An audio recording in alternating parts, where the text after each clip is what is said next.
Welcome everybody back to another episode of the Three Man Rush podcast.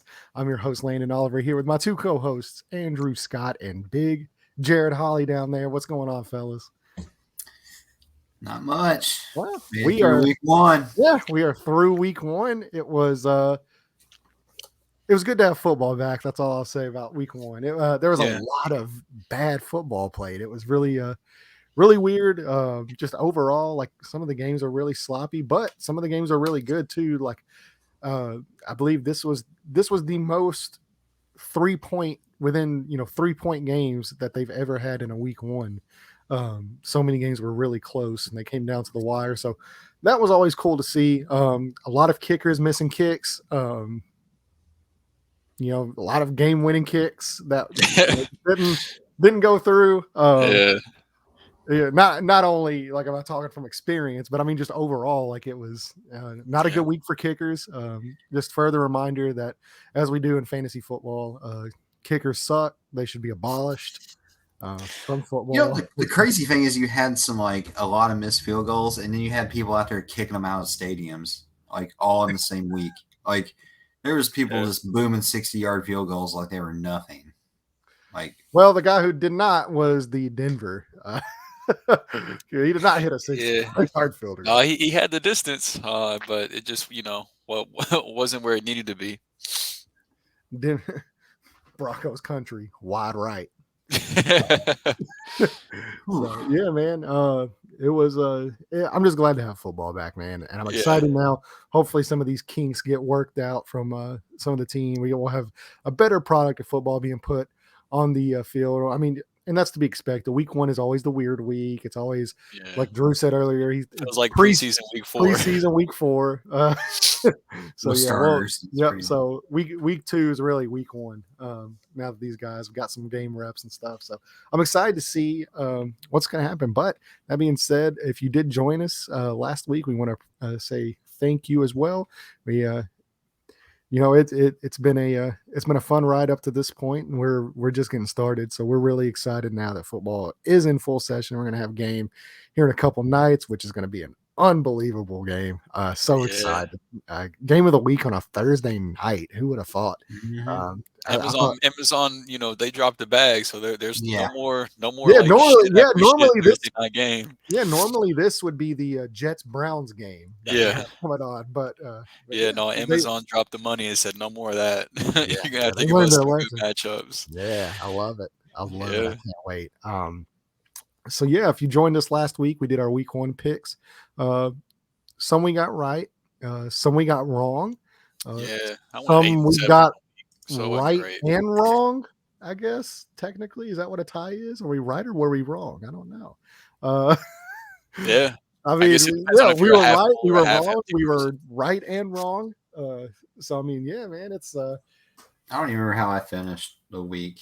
Man, it was all kind of a blur. There was a lot of weird games, man. You know what I'm saying, man? Jared was over here Sunday. We were watching here in the big TV man cave, and there's a lot of screaming, a lot of cussing, a lot of handshakes and high fives, and a lot of there was literally one point where I went in to the other room to get a drink, and like Jared was like, yeah.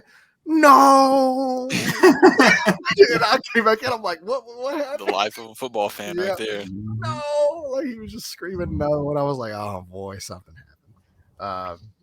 Man, a lot of really big name guys just shit the bed. On the flip side of that, a lot of really good calls from Big Jared down there. He had. I mean, really, like the obscure guys showed out. And the guys that we were all just like, they're gonna smash. Like, nah. The running back position was weird, but the guys taken at the top of the draft at the wide receiver. They were all. Cup was awesome, Diggs was awesome, Jefferson was awesome, Chase was awesome, Devontae Adams was awesome. Like Michael Pittman was awesome. Yeah, he wasn't first rounder, but yes, he was awesome. Tyreek was solid. Like all those. AJ Brown was good. AJ Brown was great. Yeah, I mean the receivers smashed, but the AJ Brown was so good. You know who really could have used him? The Tennessee Titans probably could have used a guy like AJ Brown. So it turns out Robert Woods is not better than AJ Brown, as opposed to what Twitter has told me all off season. Pretty crazy. The big thing, like the big letdown for me, I think was Alvin Kamara. I was really expecting a bigger game for him. And they didn't really run the ball much at all in general. Like it wasn't like Ingram took away. That was the Michael Thomas show. Yeah, it really was. So that one was a little bit disappointing, and now he's dealing with an injury apparently. So it's like, here we go all over again. It's just running backs and injuries, man. Yeah, Elijah Mitchell. I mean, sucks. Yeah, here we go. Yeah. The 49ers trend. But we do have to, before this start, if your team did lose this week, go ahead and raise your hand.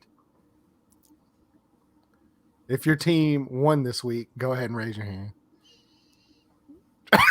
No, me and Jared are in purgatory. Nothing. Just no positivity going from week one here. Yeah. So I mean, technically, I'm up $86 on the week. There you go. That's good. Yeah. It was a lot more than that, but it ended up being. Yeah, I'm one of the few whose all 22 film works on the NFL app. So positive. Yeah. That's absolutely a positive. I grinded film pretty much since I've been home today. So. And my favorite team gets to play the Falcons in week 2. So positive, Just watch out for Mariota. I know they look. We'll talk about them, once we get to the matchup. But they look good. Which let's go ahead and get into it. We don't have as many games this week as we had last week because there are more games in 3:00 slate now. So I think it's an even 8-8 split. This week. So I'm super excited and really I really want to get into this one. I love it. So if you did not know what we do, we'll give you a quick preview of the matchup. We'll, go through, tell you what we think. We're going to give you our picks. We'll give you the odds as well, opening lines for the game and stuff as well. So if you do want to throw a bet down, you are up to date on what the line is. Now, obviously that could change later on in the week, but as of right now, it is current. So that's kind of what we do here. We're not going to sit here and harp on the results last week. We're just here to give you guys our opinion, give you guys a cool matchup preview, and move right along here. So Thursday night game, man. We finally have a good Thursday night game. This is a rare occurrence, but usually it's like you get week 1 where the defending champion plays someone on Thursday night, and then just a fucking crapshoot the rest of the year. I was gonna say, man, like this is the perfect the Jets and Browns game. Like normally last year, this is where the Jets and Browns game would be slated. Yep. And everybody, of course, who are just like degenerates like us, like we're gonna be like, fuck yeah, Jets and Browns, like we're gonna watch it. I mean, we're not gonna like it. I can't fucking wait to watch Elijah Moore and Garrett Wilson. Yeah. Jacoby Brissett's throwing the ball to Amari Cooper.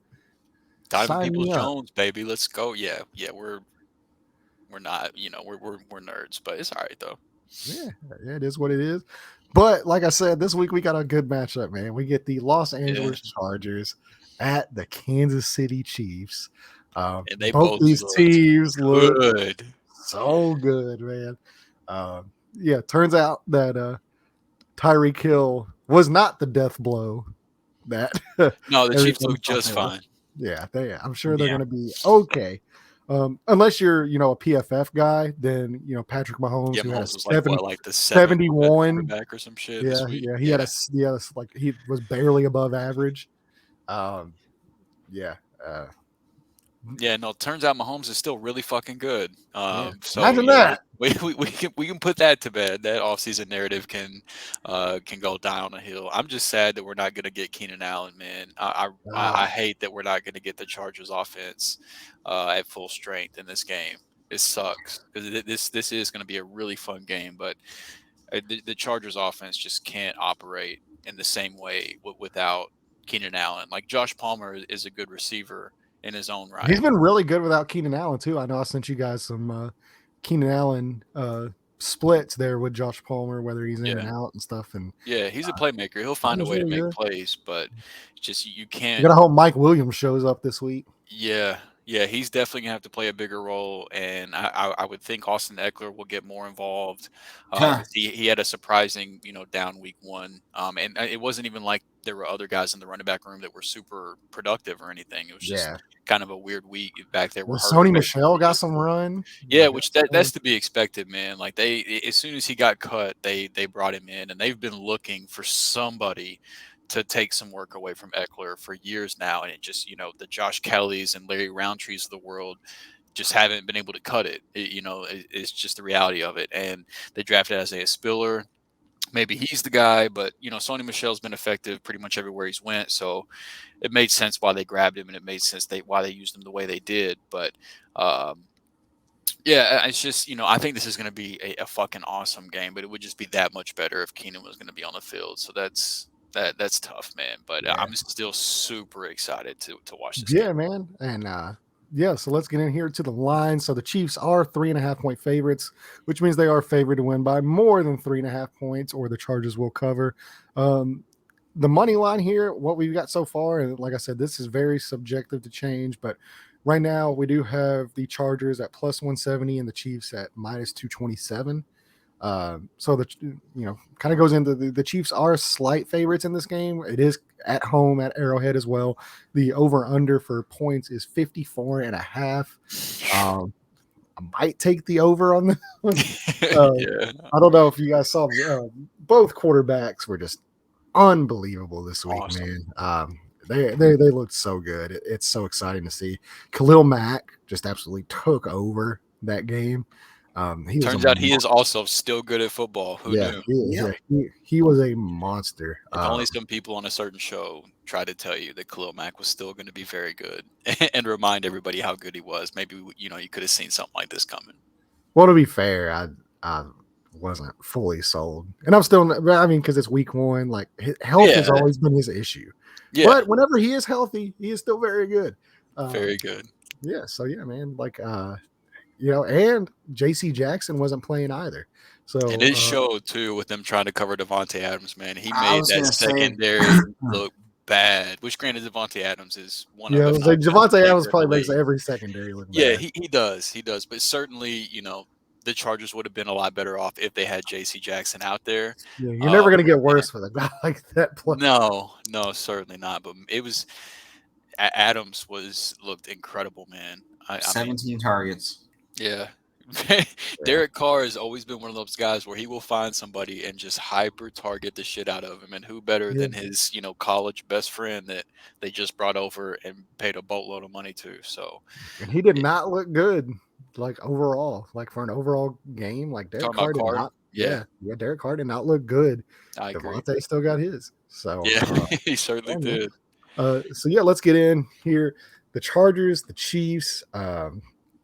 Andy Reid, man, still just one of the absolute best assets for any team. Like Mahomes was literally just throwing layups out there. Like now there were a cut, like that throw to Travis Kelce was unbelievable. That were insane. Yeah, man, like unbelievable. Like he's so damn good. Yeah, it's like it's just gorgeous to watch. Like that, like the way that offense plays football is like just. It's like poetry in motion.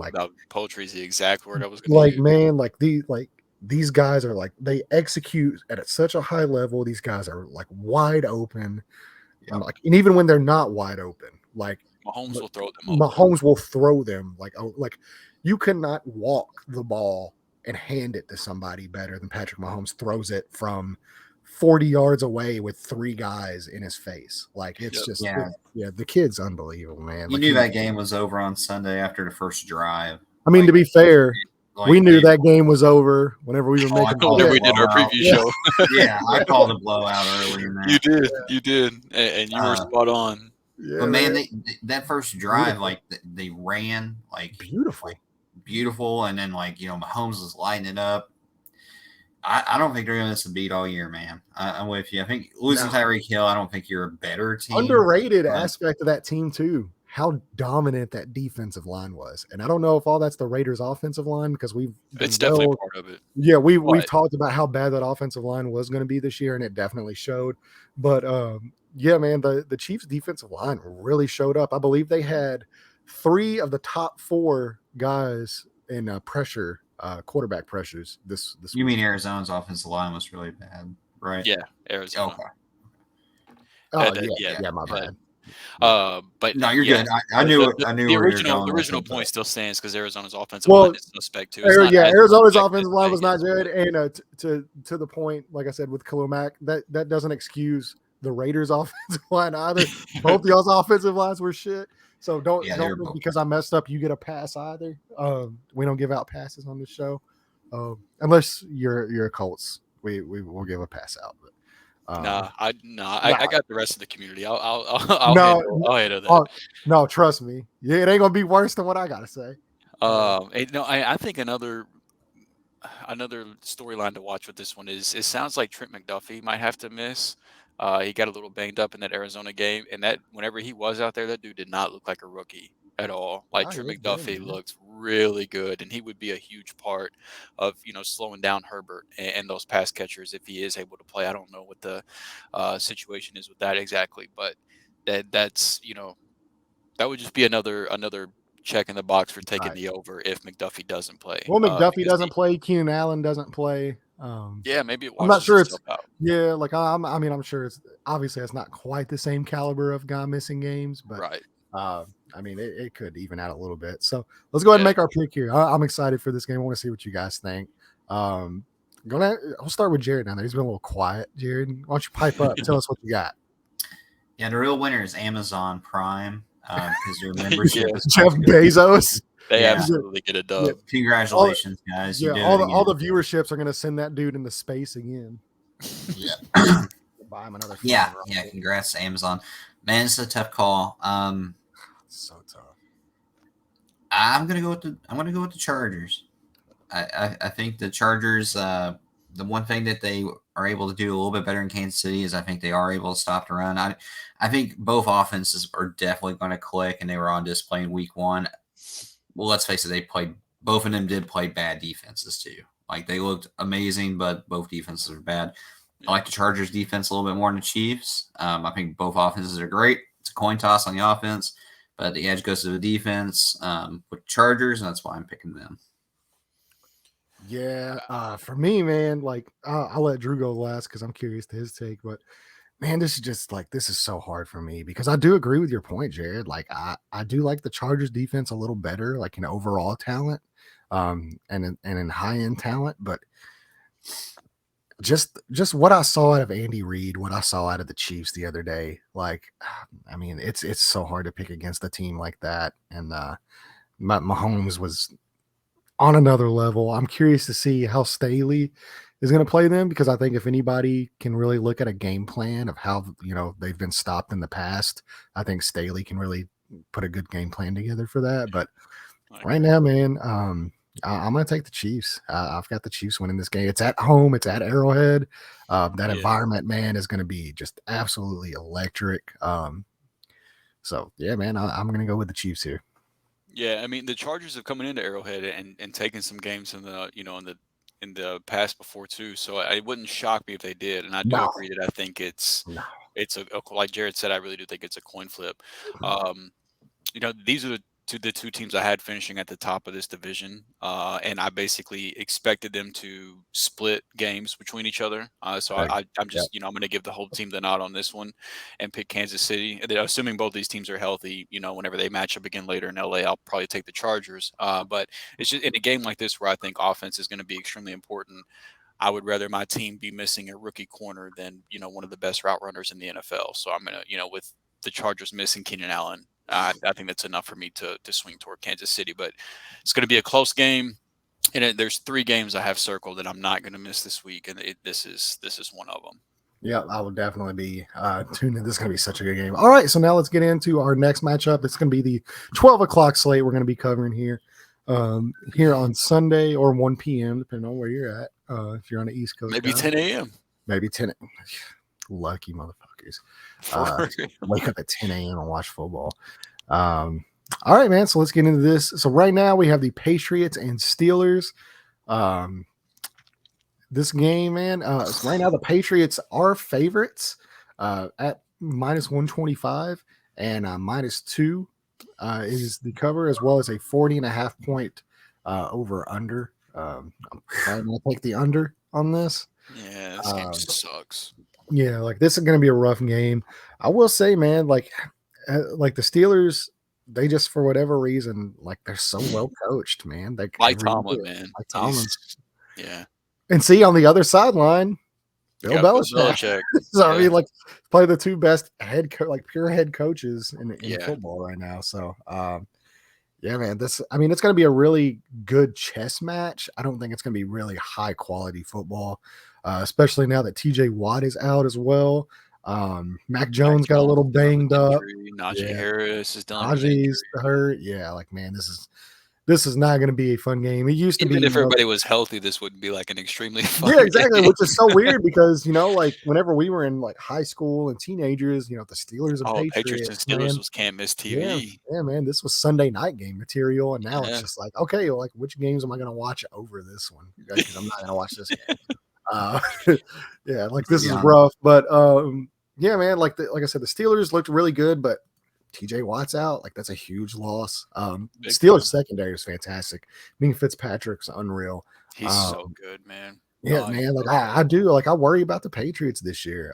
Their offensive play calling is just like, it's abysmal. It's not good. Matt Patricia, man. Like, what do you got to say? Like, this dude's. Well, I mean, in who's name the wide receiver one for the team? Nelson anybody's answer. Aguilar, I guess. Jacoby Myers is banged up. You can pick whoever you want. There's not a Kendrick Bourne, Devontae Parker. Like, there's not a good answer for it. It's and you've got Hunter Henry, Jonnu Smith. That's not a bad tight end room, but it's just like. Yeah, you got Damian Harris actually outsnapped Ramondre Stevenson in passing situations, 12 to 5, 12 to 6. Like, doesn't make sense to me. Debacle, man. Ty Montgomery was their main pass catcher. He's out now. Yep. He's hurt. So, like, is Pierre Strong more involved now?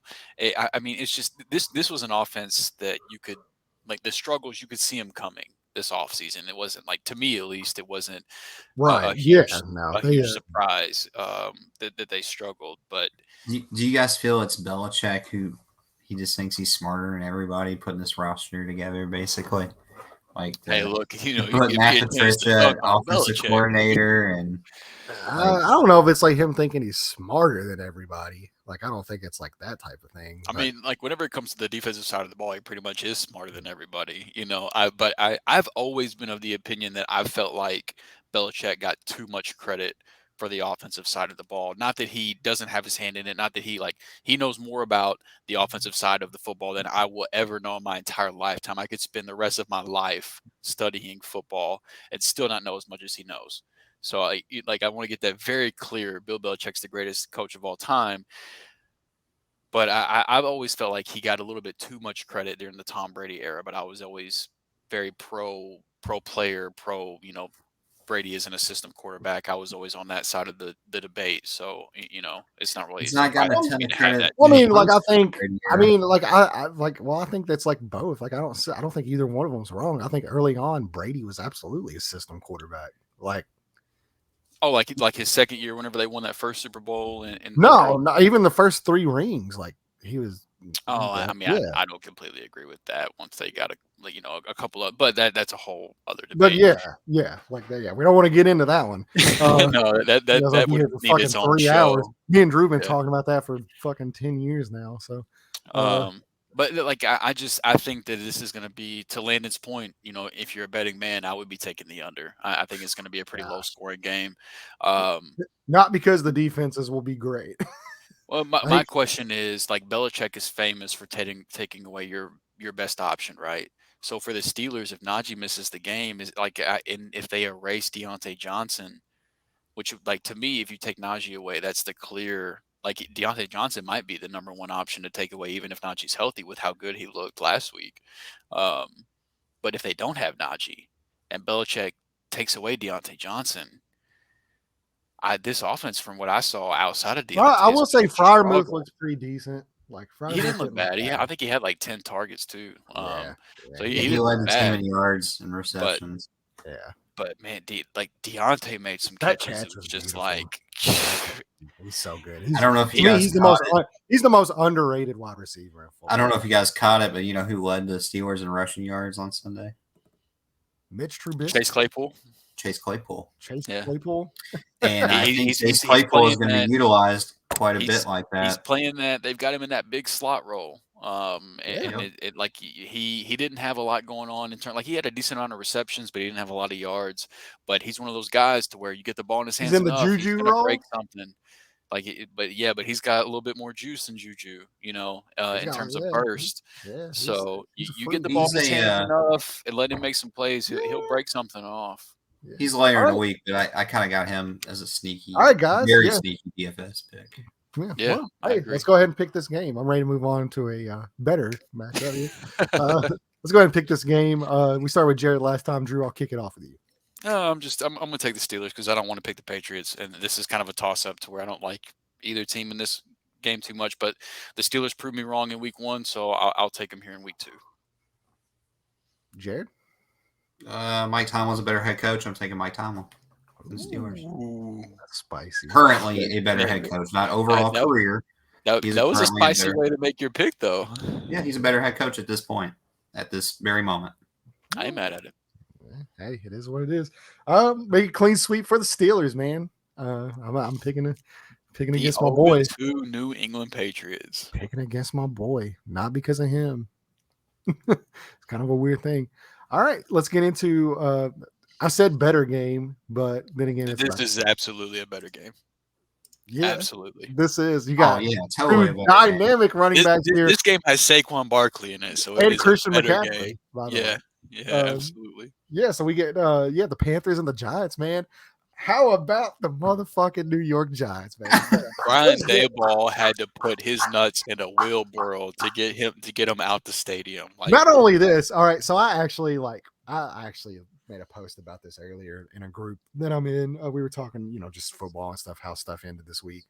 And so one of the guys in there posted a video of Brian Daboll, like he was celebrating his win. In the locker room? No, not the locker room, out on the field whenever the kick went through, and you can kind of see him like kind of starting to tear up. He was getting a little emotional. He was like fist pumping and all that. Yeah. And then they pulled the video where he was getting into Daniel Jones' ass, after that pick. And I was like, man, like I love that kind of emotion from my head coach. Like this guy's like on these guys, like, like this is how like shit's done. This is how shit's done. And then he's fist pumping. He's almost crying, like for winning I know it's his first, win as a head coach, and that's always a huge deal, but it's a regular season game, and like they dumped Gatorade on him, and I'm like, man, like this is fucking great. And all he did was just beat the shit, the shitty Titans too. Like it wasn't like it was like a good team, but it's a big deal for the Giants, man. Yeah. Yeah. I was a huge Giants fan, and like I love the way Daboll finally has like used Saquon Barkley in that game. Like that usage. Well, he's healthy too.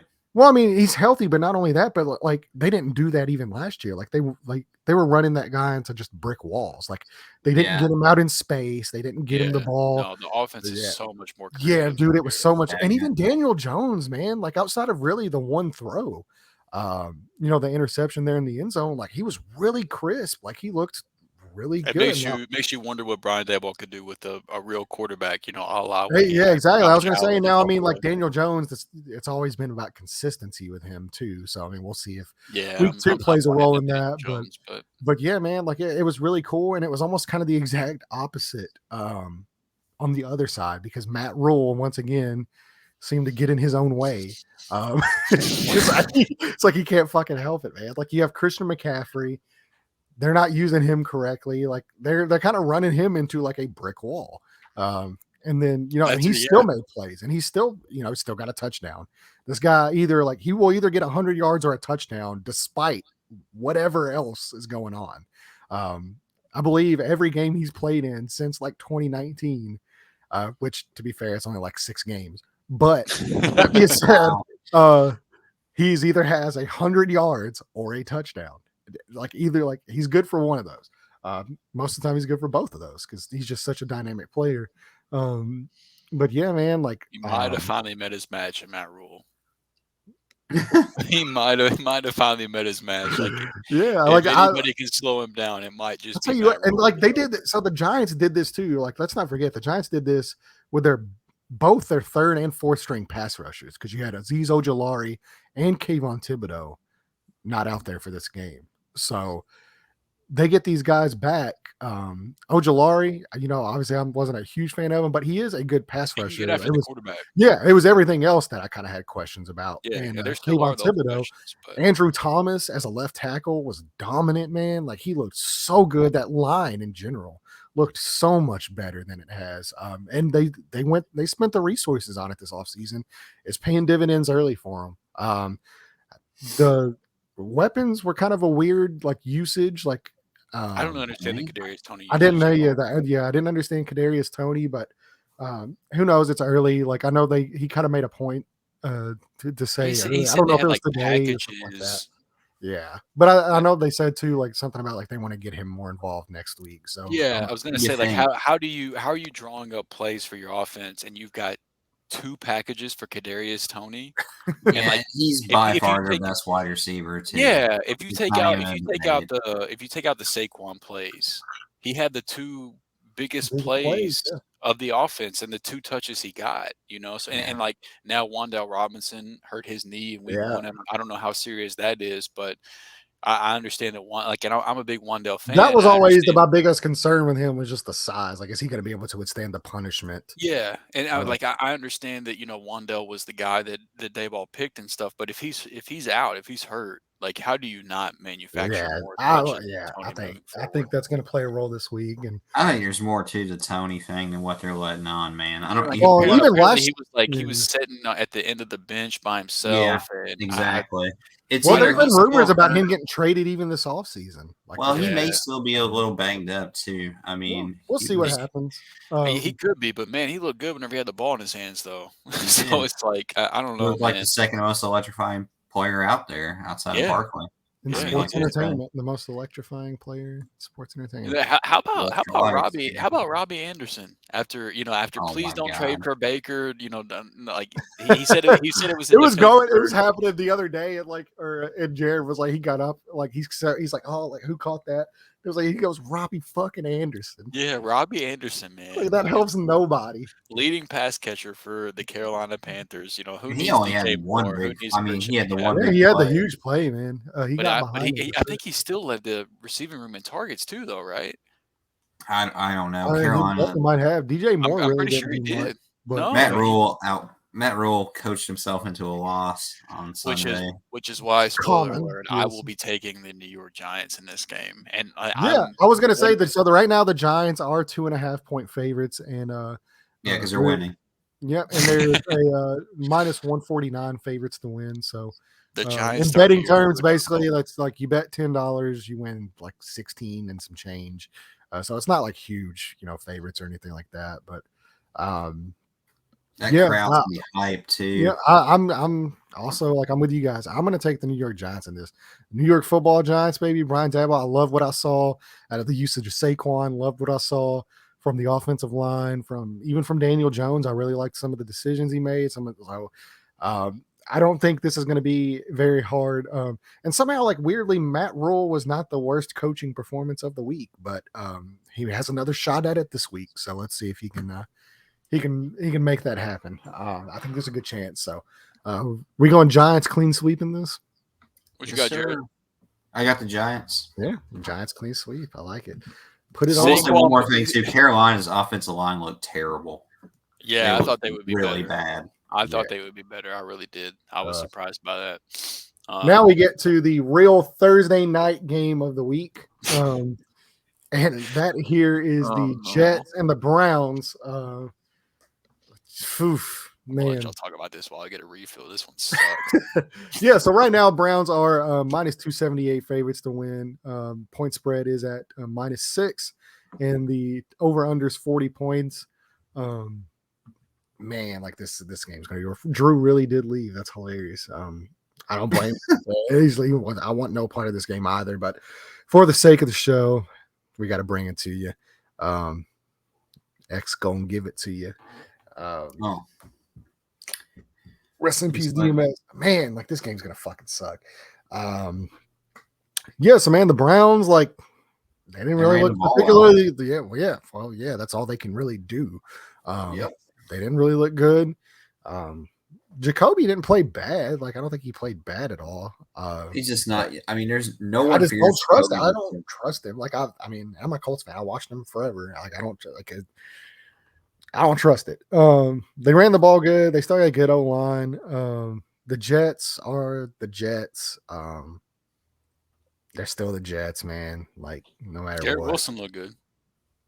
Yeah, I mean they made some all right plays, but I mean, like the Brees Hall thing, like Michael Carter looked. Carter, yeah, And they turned Brees Hall into a pass catching running back. Yeah. Before Javonte Williams had like 12 targets on Monday Night Football, Brees Hall was the Michael target Carter leader. had just as many targets as Brees Hall did too. Michael Carter looked really good on Sunday, man. I told you Michael Carter wasn't bad this offseason. I told you it was going to be more of a split than what y'all said. It's going to be a split, but not because Michael Carter's better than Brees Hall. Just he looked good in week one, though. The hard-headedness of NFL coaches to make the rookies prove themselves is all that's holding Brees Hall back. Brees Hall is a better running back than Michael Carter. He in all aspects of the game, he's a better running back than Michael Carter. He's a better prospect. We'll see what happens. I will say this. I did like Michael Carter coming out of North Carolina. You were a big Michael Carter fan. I do. Michael Carter coming out of North Carolina. He was good. You did. Man. Yeah, you were a much bigger fan. Him and Javonte, man. Those are my two guys. I watched so much Javonte tape, and I'm like, hey, man, this guy's not bad either. So yeah, man, I like Michael Carter. I'm not ashamed to admit it. So yeah, let's go ahead and pick this game here. I just want to move on from this one. I'm going to take the Browns in this one, unfortunately. Well, actually, you know what? I said on the last episode that I would never pick the Browns to win a game this year. Let's go fucking Jets. Yes, Jets. You're about to be 0-2 in your Browns take. The goddamn Jets. I'm going to take the Jets, man. Maybe Michael Carter will lead them to victory. Is Joe Flacco elite? The answer to all of that is no. No. Just a big, gigantic no. And the Cleveland Browns are going to win this game and start the year 2-0. The NFL schedule makers just really they rewarded them so. Yeah, that's the most annoying part of this whole thing. But yeah, I got the Browns. Jared Browns. Yeah. Nick Chubb. The train is coming through. Nick Chubb just constantly runs for 140 yards a game, and nobody cares. He doesn't catch passes, so like nobody, like fantasy wise, nobody gives a shit. But the dude just continues to be like the best pure runner in the league. Well, that's not Jonathan Taylor's. You didn't let me. I said there you go. Okay. If you let me finish, I would have said other than Jonathan Taylor. I'm just trying to Kanye you out here. But he's the best pure runner outside of Jonathan Taylor, in my opinion, and nobody gives a shit. I agree. Like we just don't care. We're numb to it at this point because he doesn't Kareem catch passes. Kareem Hunt scored all the touchdowns. Kareem Hunt scores the touchdowns, gets the bitches, punts kicks the bitches. He does all that stuff. So he gets the headlines, and Nick Chubb just continues to chunk out 140-yard rushing games, and nobody cares. Yeah, he had a pretty badass Batman video on his Instagram or Twitter the other day, like where he was like, "I'm the Dark Knight. I'm coming to." With him, did he squat 900 pounds after that? He probably could have. All right, let's get into the next one here. It is the Indianapolis Colts at the Jacksonville Jaguars in Jacksonville. God damn, I hate this fucking game every year. In Jacksonville. So right now the Colts are favorites to win at -213. So it's pretty decent favorites. They are favored to win by more than 4 points with a 47-point over under. I don't know what to say, man. Every year you think you know what's going to happen, and every year the same thing happens in this game. For whatever weird reason, I don't know if it's karma. I don't know if it's just bad juju. I don't know if they put some kind of voodoo hex. The Colts cannot win in Jacksonville. They can't. There's something to feel good about. There is stuff to feel good about for sure. So I did break down the all 22. If you want to visit my Twitter at Landon3MR, I do have some all 22 videos, as well as a quick little brief breakdown of what I saw on film from the Colts this last Sunday in Houston. It was definitely a lot better once you put the film on than what you would think, like looking at the box score or looking at the win-loss record. It was one of the weirdest games I've ever been a part of, like watching film on.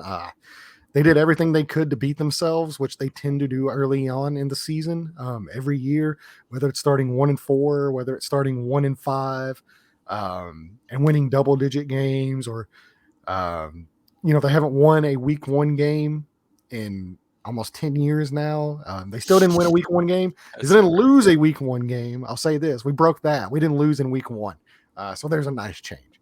But yeah, anytime you tie the Houston Texans, that's a loss in my book.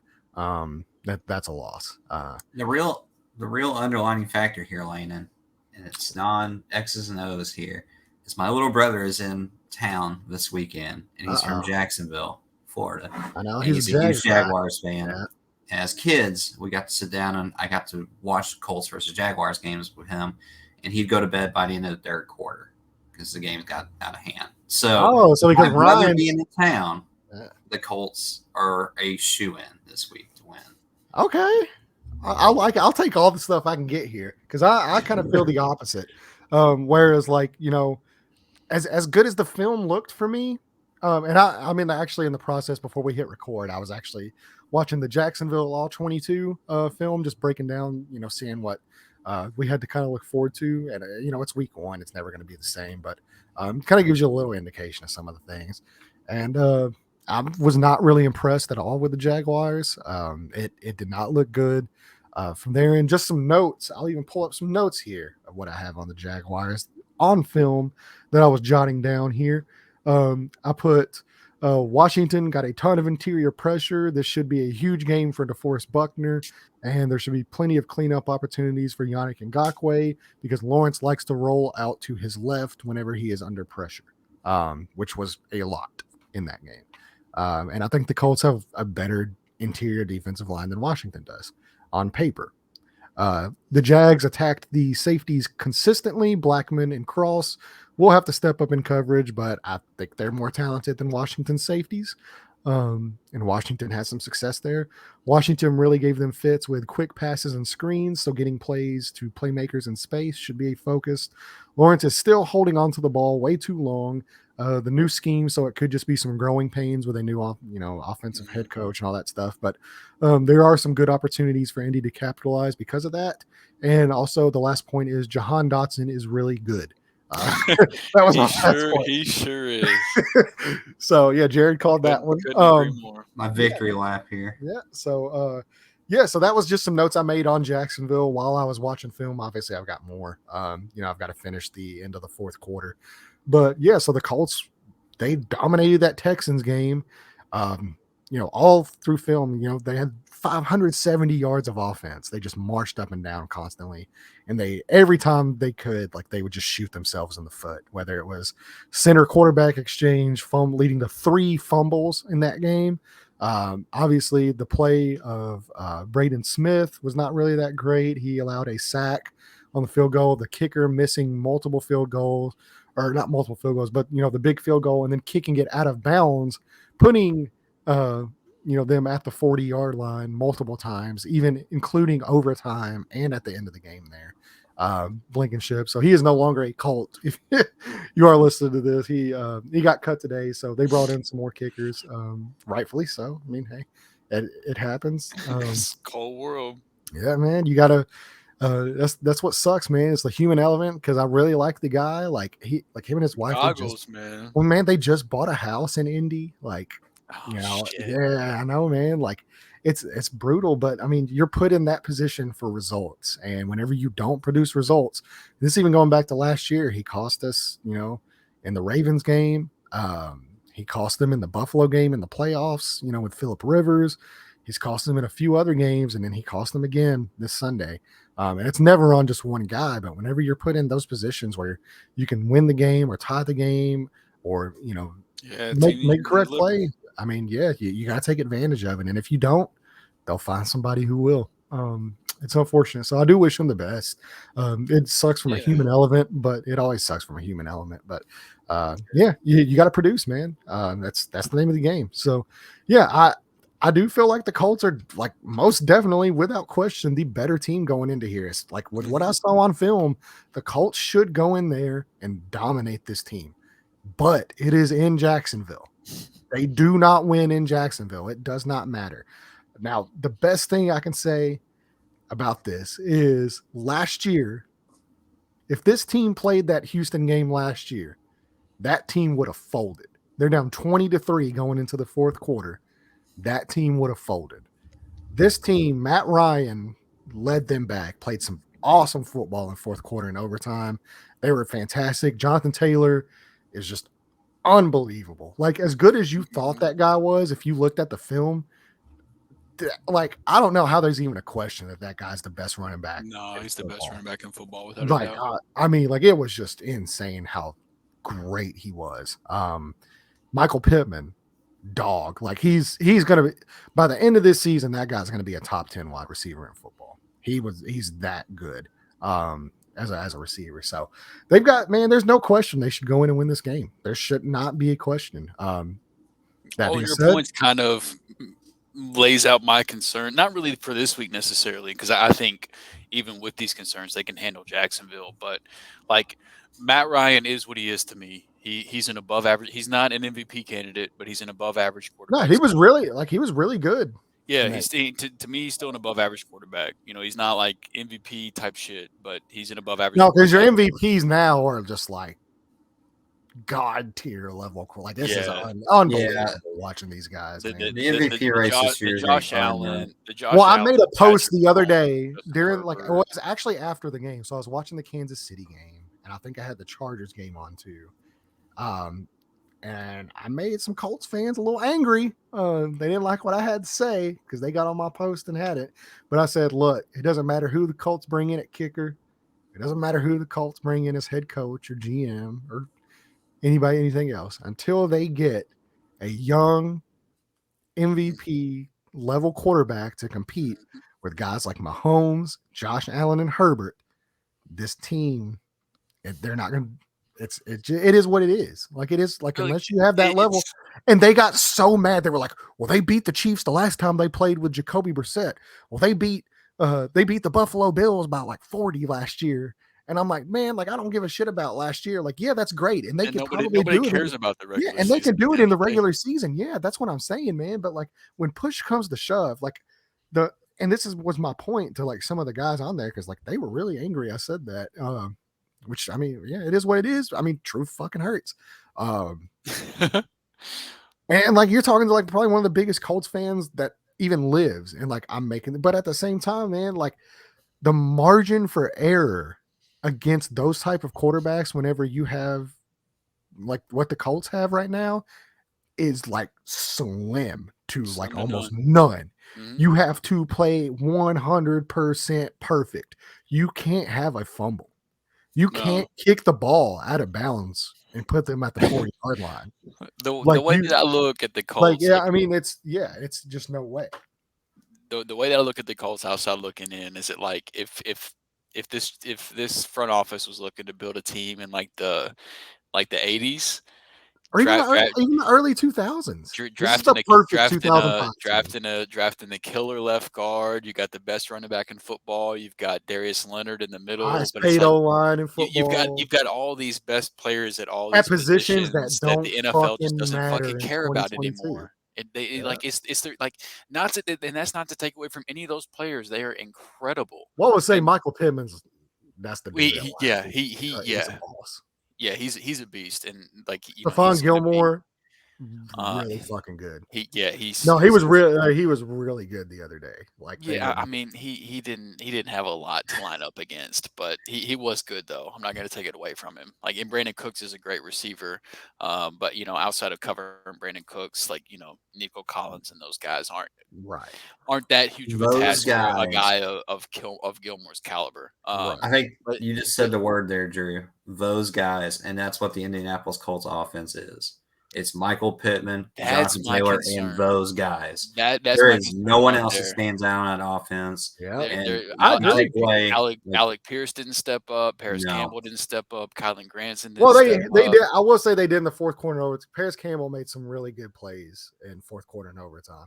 And really, if you watch the film, like he didn't do a lot. No, I'm serious. Like on film, like and this is why to me it's always more important to watch film than it is to like look at the box score or like even just watch the broadcast and be like, well, these guys didn't really do anything, because Paris Campbell, they were so concerned about him that he opened up a lot of opportunities for other guys like Mike Strawn, Michael Pittman in the middle of the field ate because they were so scared. Well, Michael Pittman capitalized on those opportunities, but where was everybody else? Yeah, no, I agree, but I don't think Paris Campbell. I wouldn't put him in that because he opened up a lot for other guys, and he did step up when they needed it. Yeah, that's like it's good to open opportunities for other guys, but at some point, if those other guys aren't performing, and see, this is the thing. Everybody, like, that's what's so funny about this is everybody but the Colts organization knew this going into the season. It's like, they need that other guy, and they refused. No, Chris Ballard got brought on the Pat McAfee show a lot during this offseason. And everybody's why didn't you go after this guy, and this guy? And like, we even like T.Y. the guys we have even in re-signed house. T.Y. I mean, T.Y.'s not dropping that pass in the end zone. I'll tell you that right now. Right. T.Y.'s not dropping both of those. Ashton Doolin and Alec Pierce dropped those, which it was more of a really good defensive play there on the Doolin one because he did punch it out the last second, but you still got to make that catch. T.Y. Hilton catches those balls. I even think Mike Strawn catches those balls. Mike Strawn was really good in this game in like limited action. To me, he's the second best wide receiver on the Colts right now. And that's fine. He's probably not going to get the snaps to. No, and that's what sucks, man. They really have to utilize that guy more. Like, he was really good in limited snaps. Like, you have to get I don't care where these guys are drafted. You get the players you trust on the field. And right now I trust Mike Strawn more than I trust anybody outside of Michael Pittman and Paris Campbell. And I'll say this too, man. I told you, Naheem Hines, they use shit out of him, bro. Because they don't have anything else. They have to. He had like 2 carries and 3 receptions or some shit. He had 6 receptions, and did he have? He's wide receiver too. Yeah, he had carries. He probably is the wide receiver too. Yeah, that's that's why I said they're going to. That's not a good point to make. But anyway, I don't want to. I don't want to turn this into a Colts show because we still have a couple more matchups to get to. So that being said, I'm taking the Colts. You taking the Colts, Jared? You taking the Colts? Colts. I'm taking the Jaguars until they show me they can win in Jacksonville. You just told us about all this film. I did, and that's what I'm saying, man. For whatever reason, man, like, this shit doesn't matter in Jacksonville. They've been, outside of a couple years for the last 10 years, they've been the better team every single year, and they still lose this game.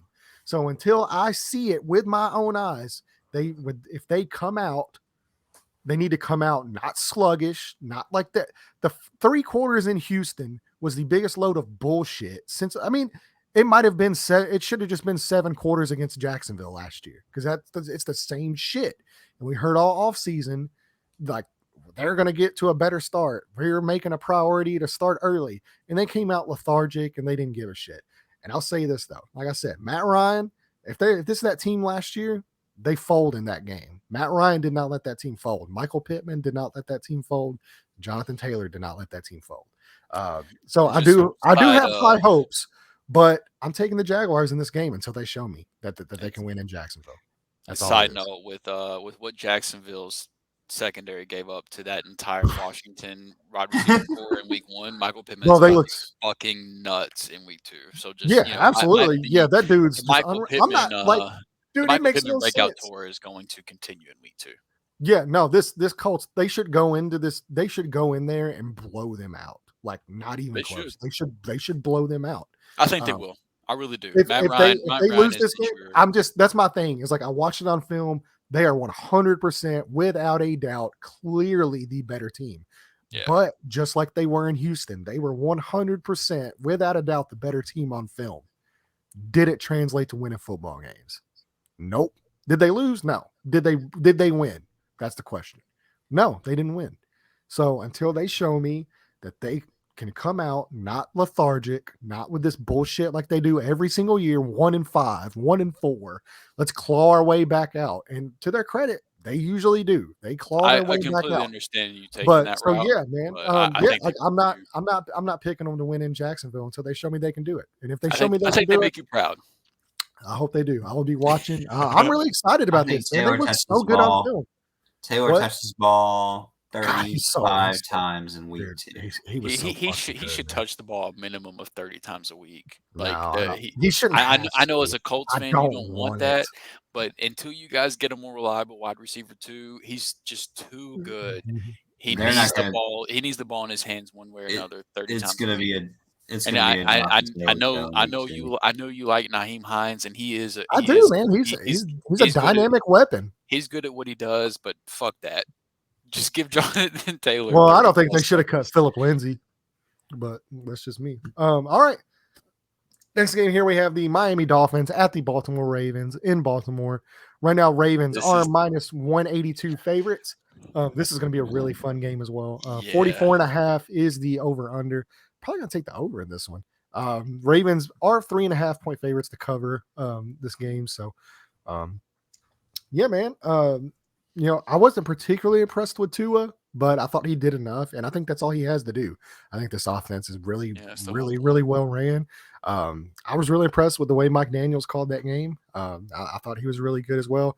Defense looked pretty decent as well, which granted it was the Patriots offense. So I'm not going to, they weren't exactly out there covering any all-pro receivers. And on the flip side, man, with the Ravens, Rashad Bateman, baby. What a game, man. Rashad Bateman was really good. Mark Andrews didn't really do much, but Lamar Jackson really showed out. Showed why he deserves all that money. And yeah, man, it's going to be a fun game. And I think, man, I think Lamar Jackson's kind of on like a mission. And I think this has the propensity to be like 2019 Baltimore at Miami. Whenever it was just kind of like Lamar comes out there, he puts his stamp on an MVP caliber season, comes out with the 5 touchdowns, and they dominate that game. Now, I'm not sure what they're going to do with their backfield because Kenyon Drake was, Mike Davis was non-existent. Anything like that happened, but yeah, I think we might have lost Andrew here. It says internet cut out. Yeah, I was going to say, I think we might have lost him, but he'll be back on here in a second. But yeah, man, I'm sure he's really angry right now. But yeah, man, it looks like it's here. There you go. Yeah, but look, yeah, man, like Mark Andrews really didn't no show, so I think they're gonna make it a point to get him the ball. And I'm curious to see how this run game works as well. If J.K. Dobbins will be out there, but. Yeah, man, like Lamar was dynamic. Rashad Bateman looks so good, as we hoped he would. Super excited to watch that develop. And then on the flip, like I said, on the other side, man, like Waddell was fantastic. Tyreek was so good. Those wide receivers are so dynamic. The running game looked good. The line looked good. The defense actually, like they played pretty decent as well. Which, so I mean, yeah, man, I'm so excited for this matchup. What do you guys got? Drew, you back with us? I'm back. Let's go. I'm unless Dobbins is back, and even if he is back this week, I don't trust it. I need to see him back for at least a week. I'm hands off on the Baltimore running game. Kenyon Drake did not look good. Mike Davis did not look good. Like, just forget about it. Those guys suck. It's Devontae Freeman and Le'Veon Bell all over again. I don't care about the running game in Baltimore, which is outside of Lamar, which is weird to say because of how effective it's been. Give me Lamar. Give me Mark Andrews. Give me Rashad Bateman. Let's go to work. Yeah, let's go to work. Exactly. And then Miami, like, that's why this is, I said earlier in the show, this was like I had a few games this week I was circled I wasn't going to miss. This is another one of them. I don't want to miss this game. I'm so excited to watch this because the Dolphins defense did look good, but they also didn't have to do a ton. They needed to do enough to get past New England. Hey, so hold on real quick. Why y'all got to shit on the Colts with it's Jonathan Taylor, it's Michael Pittman, and nobody else? But with the Ravens, it's Mark Andrews, Rashad Bateman, and let's go to work. Mark Andrews. Mark Andrews is better than any. Mark Andrews is better than any tight end on Indy could dream to be. Lamar Jackson is an MVP. Lamar Jackson is an MVP candidate, and Matt Ryan is what he is. And Michael Pittman. Hey, I know you saw a couple of those scrambles from Matt Ryan this week. Yeah. I hear you. It looks good, but yeah, no, I've got just a tad bit more faith in Lamar Jackson. And yeah, so I mean, I'm very interested to see how this plays out, though. It's gonna be a big game. This is the game. This is is Miami for real game. Yeah. This is a great measuring stick for them because most people expected New England's offense to struggle as they did in Week 1, but that's not going to be the case with Baltimore. At least I'm not expecting it to be. I don't really care if they don't have that effective of a run game because I'm a full believer of Lamar Jackson. I'm a full believer of Rashad Bateman and Mark Andrews. And as Jerry was saying, Devin Duvernay he looked good. So they need that extra component of the offense to where they have more than just two options in the passing game, especially while they're lacking in the running game. So I am very, very, very excited to watch this game. Yeah, I am too. Yeah, if you like pace of play too, I think both these teams are going to come out and play really fast. So I don't even know. I think Baltimore has a great secondary. I don't think it's going to matter. I think both of these teams are going to put up a lot of points. How do you even try to cover Tyreek? Yeah, the over/under is 44.5, so it's not. I think it goes over. I would take the over on that. I agree. Yeah, it's just as a defensive coordinator, imagine trying to prepare yourselves for Jalen Waddle and Tyreek Hill the next day. Imagine trying to get sleep the night before that game. That's nuts, man. That offense is so fast. All right. Well, look, let's pick this one, guys. I'm curious to see. I'll start this one off. I'm actually going to pick Miami to win this game. I'm going to take Miami. Not that I don't think Baltimore is good, but I just have a weird feeling about this. I think Tyreek and Waddell take this game over. I think this is one of those games that they take over. Go ahead, Jared. He didn't run much in Week 1 because they saved him for Week 2. He's about to go crazy. Lamar Jackson. I'm taking the Baltimore Ravens in this game at home. Yeah, I thought I'd have to break a tie. That's why I let Jared go first. But yeah, I'm going to break the tie. And I'm going to take Baltimore as well. I think the Lamar Jackson pay me season continues. Love it. All right. Next, we have Buccaneers and Saints in New Orleans. If we're looking here at the spreads right now, we have Buccaneers minus 167. Slight favorites to win with a 44.5 over under and a -3 point spread, which means Buccaneers are favored to win by more than 3 points in this game. It was a weird game, man.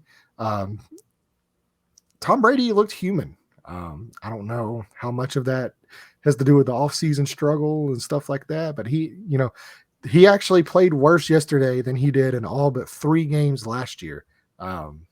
So we'll see what happens there. And I know he did an interview earlier today where he was talking about, he's like, I've missed birthdays for 20 years or 23 years. I've missed Christmases for 23 years. Like, he sounded ready to. It sounds like he's ready to get this last year over with. He is. Kind of like he should have stayed retired. Yeah, it sounds like he should have stayed. Like, he really did. Like, he can't stay away, man. He can't do it. Yeah. So I mean, I'm curious to see how where his mental state is, because he didn't really look that sharp in this game, and they lost Chris Godwin. They lost Chris Godwin. They lost. Mike Evans came back, but he got a little banged up as well. Yeah. Julio looked good, man. Julio did look good. I know he got banged up a little bit as well and came back. Yeah, it sounds like he should be fine. Yeah, so that was the most exciting thing for me. My love for Julio. Julio looks good. So happy. It's almost like there's a quarterback that could really benefit from having a guy like that that he's really comfortable with to be the number 2 wide receiver. Yeah. Hey, it is what it is. So yeah, this is a weird game, man, because the Saints also, Jarvis Landry looked like one of the best wide receivers in football in this game. He did look good last week in Week 1. Olave caught a touchdown as well. He was really good. Michael Thomas, I think think he's all the way back too. He just didn't miss a beat. This guy is just Really, whenever he's healthy, like, and guess what? None of them came on slants. So really cool note just from that lined Olave out. touchdown. Chris Olave said that the New Orleans Saints offensive coordinator basically borrowed that play from the Ohio State playbook where Chris Olave scored a touchdown on the same exact play, just on the opposite side of the field, and they just flipped it for that play call there for Olave to get the end zone from his days in Ohio State.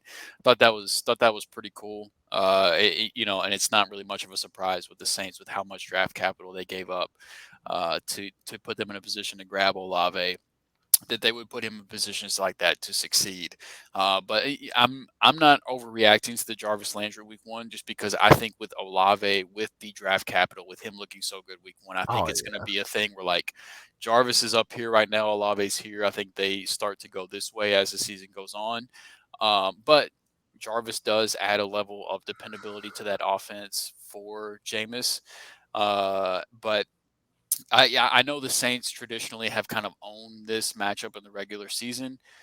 It wasn't that way in the postseason last year, but I just like one thing I'm not going to do is I'm not going to question Tom's readiness or mental space if he's out there. Like, oh no, he'll be prepared. If he's here, if he's playing, he's going to be Tom and be ready. The week 1 stuff, I kind of expected the offense to struggle a little bit just because of some of the injuries to the pass catchers, guys trying to work themselves in, and then the injuries they had to the offensive line, which only got worse during their game. I don't know if those guys that that had to come out are going to miss week 2, but like the Buccaneers were already short-staffed at the offensive line before the game even started. So, going up against a dynamic guy like Micah Parsons, I would expect a little bit of struggles there. And I mean, the Saints, to their own right, their defense is no slouch by any means, despite how bad they might have looked in week 1. I don't expect that to continue too much. But the reality is, man, if Tom's out there, if he's ready, it's really, really tough to doubt them. And even without Chris Godwin, with Mike Evans, with as good as Julio looked, Leonard Fournette also looked really, really good. And surprisingly enough, Cordell Patterson he cut up that New Orleans Saints runs defense that had traditionally the Saints run defense has been really, really good. And Cordell Patterson did a number on those guys. So if that's a trend that continues, Leonard Fournette could be in for a big day in week 2 here. So it's definitely an interesting matchup considering the trends that we've seen in the regular season, but it's so hard to doubt Tom. Yeah, I agree. Yeah, Fournette was my key player in this game to kind of look out for. Marshawn Lattimore is going to take Mike Evans out of the game. I mean, that's pretty much almost a gimme anytime these teams play. That really has been how it's shaken out whenever these two teams and play. No Chris Godwin. It's going to be an interesting Julio, game. Baby. Yeah, I would take the under in this game. I think it's going to be a struggle for both these teams to score points. Tampa Bay secondary is really good. Yeah, I mean that's what I was going to say. The Bucs. I was going to say Tampa Bay's defense was really good. Even before Dak got hurt, that Bucs defense looked really, really good. So yeah, I think that's a really good point. Yeah. So who are we taking in this one, guys? Tampa Tom. I'm taking Tampa Tom as well. I'm taking the Saints. It's tough. The Saints make sense. I wanted to take the Saints. You see the interview with Jameis after the game when they asked him where the pain was. He was like, "Just pain. There's pain everywhere."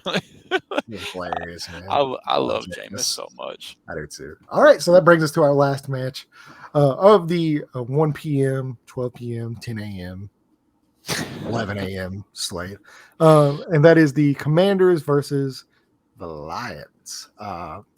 Lions, man, like that's one thing, man. They will not go away. Like they'll be down by 40 points. Like they'll make it a game. They made it a game. But yeah, man, it's this is going to be an interesting game, man. I think the weapons there in Washington looked really good. Antonio Gibson looked really good. How about that? They used him as a pass catcher. What in the world? Use a guy that played receiver in college as a pass catching running back, and it turns out it works out pretty well. Who knew? Yeah, which means inevitably J.D. McKissick will be the leader in targets this week. Yeah, he'll have 12 receptions this week. Yeah. So, Wentz looked like Wentz, 4 touchdowns, 3 turnovers. It's like it was a Wentz game. Picks, Missed some it was wide a open Carson guys. Wentz experience for sure. Yep, missed wide open guys high, and then made 3 guys miss going to his left and threw a dart. You guys like that stat I threw at you before the show? Which one's that? So this is the first game the Detroit Lions are Vegas favorites since November 22nd of 2020. Yep, and that gets to the point. They are favorites. They are minus 143 favorites, 2.5 points favorites as well, and a 49 over under. So they expect some points to be scored in this game. After what we saw, what we saw with the Lions, with the defenses on these 2 teams, we saw that for sure. Which I think Washington's defense played a little bit better. Which I don't know how much of it were the Jaguars or Washington's D, but they played a little bit better than the Jaguar or the Lions defense. The Lions defense had a much harder matchup too, though. They definitely did. Aiden Hutchinson kind of no-showed a little bit, so I expect him to get on track because he looked he looked lights out in the preseason. So I expect him to kind of come into form here. Man, this is a weird matchup, man, because there's so many of these matchups this week that we think we know, but we don't know because of week 1. And they're a lot really evenly matched. A lot of these teams are. I think the Commanders and Lions, I think they're very evenly matched. I'm actually going to trust. I'm going to trust Commander Carson in this one. I think this could be a good Carson week. I'm going to take the Commanders in this one. Yeah, this one's tough, man. Because actually, you know what? I got to change that because I had the Lions in the playoffs sneaking in. And I don't think they can go 0-2. I can't have them start 0-2 and make the playoffs. Which it's happened before, but I'm going to take Motor City Dan Campbell here, MCDC. Then these guys ready to go buy some kneecaps and watch, and they're at home too. So I'll take Detroit in this one. Yeah, this is tough because it's like whenever an offense or a defense performs the way you don't expect them to in week 1, you try to figure out all right, is this legit? Is it not? Is it a trend or is it full whenever goal? Whenever it's the Detroit Lions secondary is going to be bad this year, and then week 1 comes around and they're bad. It's and then Carson Wentz, Jahan Dotson, Terry McLaurin, and the big key for me, Curtis Samuel. If he really is healthy, man, the way they used him in that offense in week 1. That's a game changer because Curtis Samuel, whenever he's healthy, is a difference maker. He's like a Debo light. The way that the way that they want to use him in terms of giving him a lot of targets, giving him carries out of the backfield. Curtis Samuel is a game breaker. So as long as he's healthy, it's tough not to want to bet on Washington's pass offense. That is a nice room of pass catchers whenever Curtis Samuel's healthy, which is something that I was not anticipating coming into the year. I just kind of assumed ho-hum, Curtis Samuel's going to get hurt, but he was every bit of what he was his first year in Washington. Whenever he really showed what he could do and what that coaching staff envisioned for him. So that's really a big difference maker for me.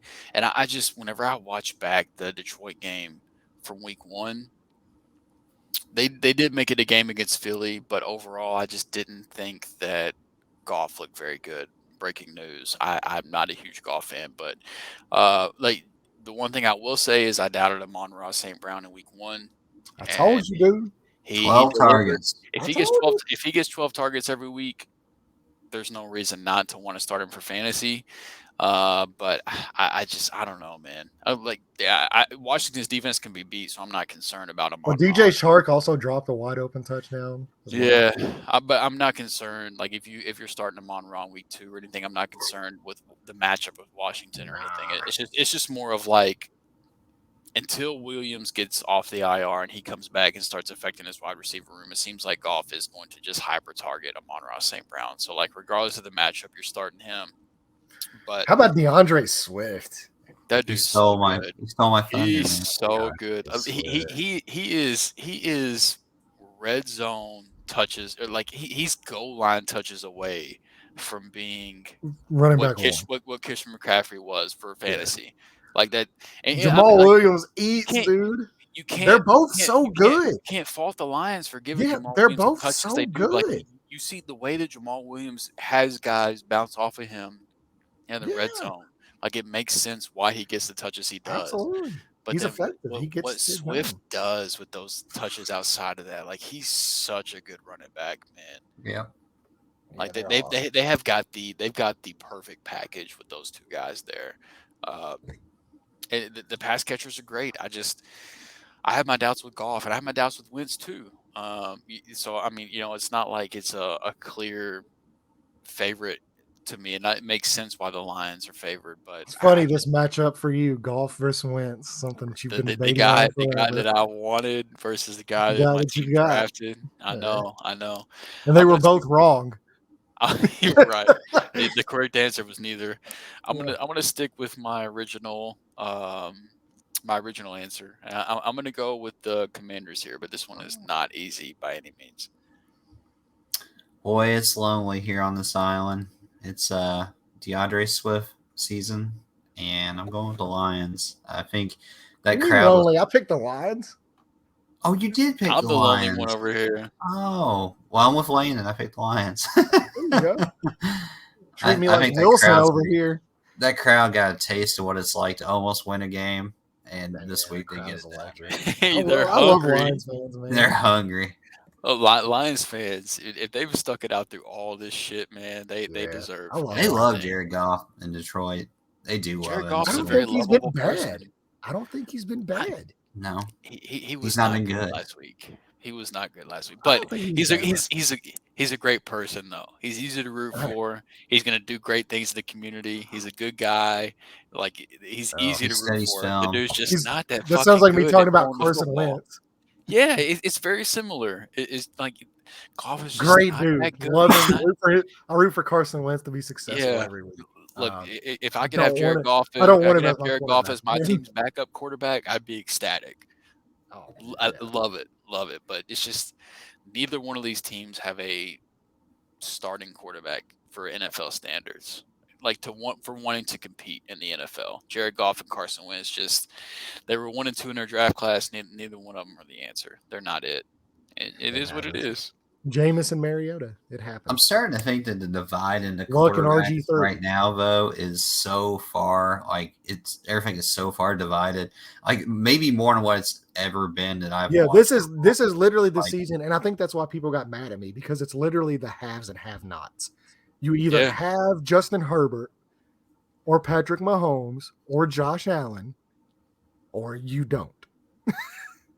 Yeah. And that's where we are. At the Even end. your older guys, there like was a lot of like high Aaron- hope because Brady won right after he changed teams. Stafford won right after he changed teams. So there's like it's a copycat league, and there's hope and things like that, But it's just the Broncos with Russell Wilson. There's so the many Colts other with underlying Ryan. factors, like coaching and personnel. There's just so many other underlying factors that goes into that, where it's just like it's not like the new trend isn't like, oh, go trade for a veteran quarterback and you win a Super Bowl. Like that's not all there is to That's it. the outlier. Yeah, like Tom Brady going to Tampa and winning a Super Bowl in year one is not normal. Matt Stafford going to the Rams and winning a Super Bowl in year one is not normal.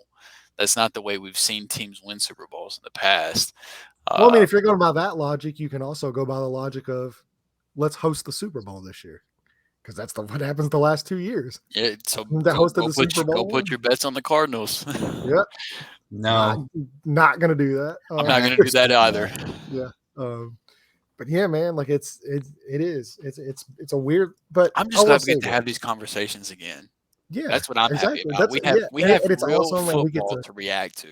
Yeah, I'm so excited for Thursday, and it is like it's a weird league, because that's not saying, look, man, it's the NFL. Anybody can beat anybody any given week.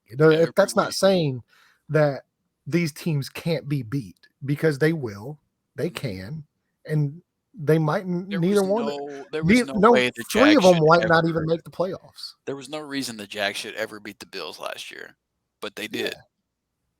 It's just the reality of it. Jets beat the Bengals. The Jets beat the Titans. Credit to Jared. He called that last year. The number one overall seed in the AFC last year lost to the New York Jets. Like, you never And like the team that played in the Super Bowl lost to the Jets.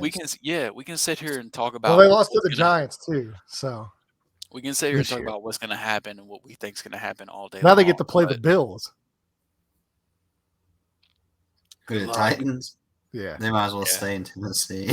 Well, that's what they said last year too. The Titans beat them in the regular season last year. Yeah. So I think this is a little bit different of a Bills team, though. This team looks it definitely feels different. This looks different. they came out and made a fucking statement. That's ridiculous, man. All three of these quarterbacks just had ridiculous games. I loved it. Yeah, the AFC at the quarterback position in the AFC at the top. Because too, like that's the thing too. It's like I like it's not only like these quarterbacks and like it's fun from a football standpoint. And you know me, like I've always been a quarterback guy. I'm always gonna give a quarterback benefit of the doubt. But actually, I've always liked these three franchises too because they've been mired in mediocrity for so long. Whether it's the Chargers, like constantly choking no matter what. The Chiefs, you know, before Mahomes, like they haven't won a Super Bowl in ever, like 50 something years. Like they've always seemed to be choking, you know, in the playoffs. They're always having a letdown. The Bills are like the most notorious chokers. They choked 4 straight Super Bowl. They're the poster child for this shit. Well, outside of Atlanta is like choking like I've never seen.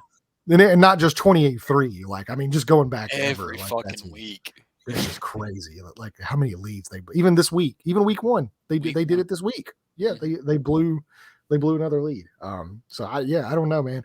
But yeah, like I like all of these franchises. I like all of these fan bases. Even if the Chargers have a fan base, like I don't know, but at the same time, I mean, like I like I love Kansas City fans. I love LA fans. Love Bills fans. I think Bills fans are awesome. Yeah. So yeah, man, like it's not like we're out here rooting for, you know, these like the Browns or like, you know, these like the Patriots or, you know, these shady organizations. You know, you're rooting for really good fans, really good quarterbacks who are really good people, you know, who play the game like just such a fun, amazing, incredible way. And it's so awesome. They play the game the right way for a second.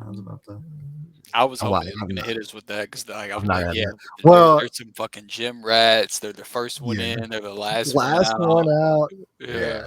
I'm not going to give you the cliche, but yeah, man, it's fun to watch as a football fan. Like it might not be fun to watch as a fan of a team in the AFC, but it's fun to watch as just a pure football fan who loves the game and loves what these guys bring every Sunday. It's awesome, man. So yeah, that's where we're at. Football's back. Love it. Can't wait. Back.